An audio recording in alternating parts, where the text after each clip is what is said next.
تباره علی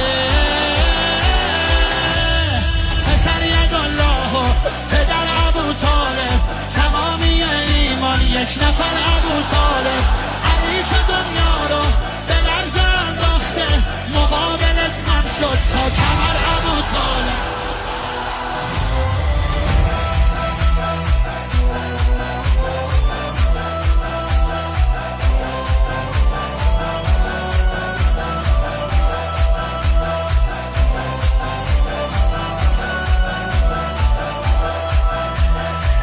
برای تولدش به گفته تاریخ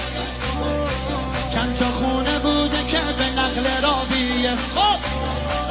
اما کعبه جای میلاد علی بوده پس با این حساب علی کجا تو مقام تباره علی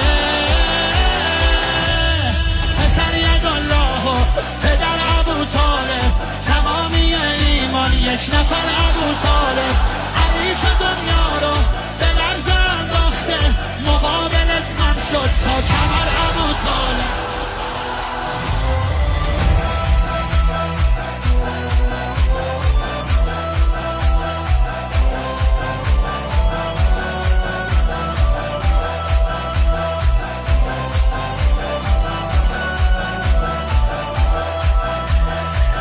برای تولدش به گفته تاریخ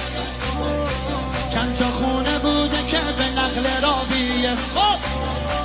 اما کعبه جای میلاد علی بوده پس با این حساب علی کجا تباره علی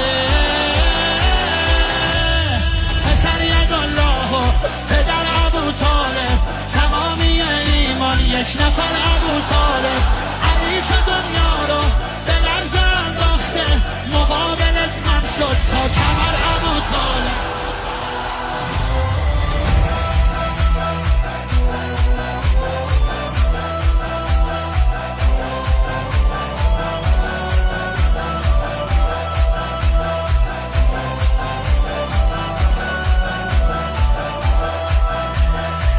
برای تولدش به گفته تاریخ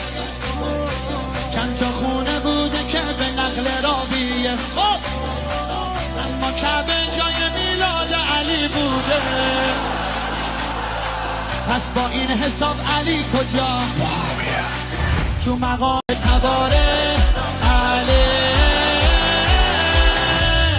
پسر یدالله و پدر ابو طالب تمامی ایمان یک نفر ابو طالب علی که دنیا رو به لرز انداخته مقابلت هم شد تا کمر ابو طالب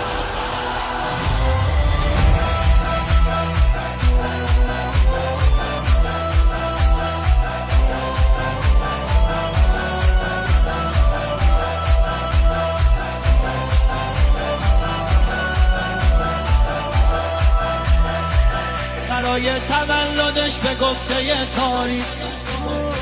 چند تا خونه بوده که به نقل رابیه خب اما کعبه جای میلاد علی بوده پس با این حساب علی کجا